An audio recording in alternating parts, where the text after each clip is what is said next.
श्रीमद् भागवत गीता यथारूप। इंद्रियां जड़ पदार्थ की अपेक्षा श्रेष्ठ है। मन इंद्रियों से बढ़कर है।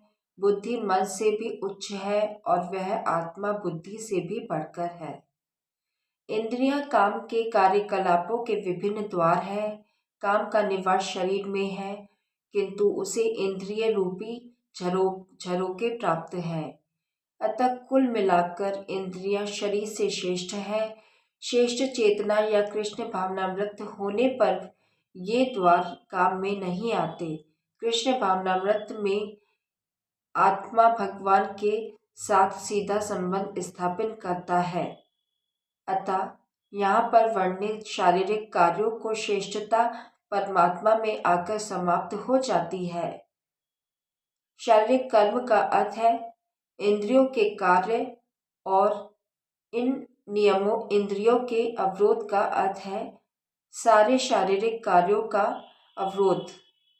लेकिन चूंकि मन सक्रिय रहता है, अतः शरीर के मौन तथा स्थिर रहने पर भी मन कार्य करता रहता है। यथा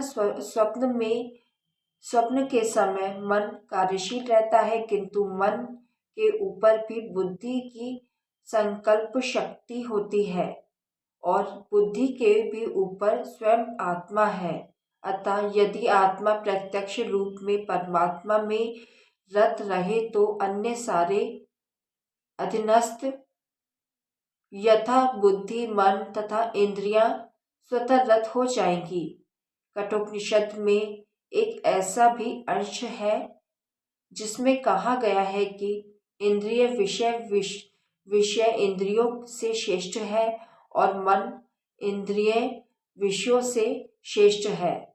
अतः यदि मन भगवान की सेवा में निरंतर लगा रहता है तो इन इंद्रियों के अन्यत्र रत होने की संभावना नहीं रह जाती।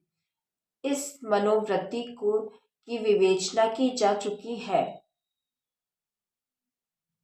यदि मन भगवान की दिव्य सेवा में लगा रहे तो तुच्छ विषयों में उसके लग पाने की संभावना नहीं रह जाती। कठोपनिषद में आत्मा को महान कहा गया है। अतः आत्मा इंद्रिय विषयों, इंद्रियों, मन तथा बुद्धि इन सबके ऊपर है। अतः सारी समस्या का हल यह है कि आत्मा के स्वरूप को प्रत्यक्ष समझा जाए।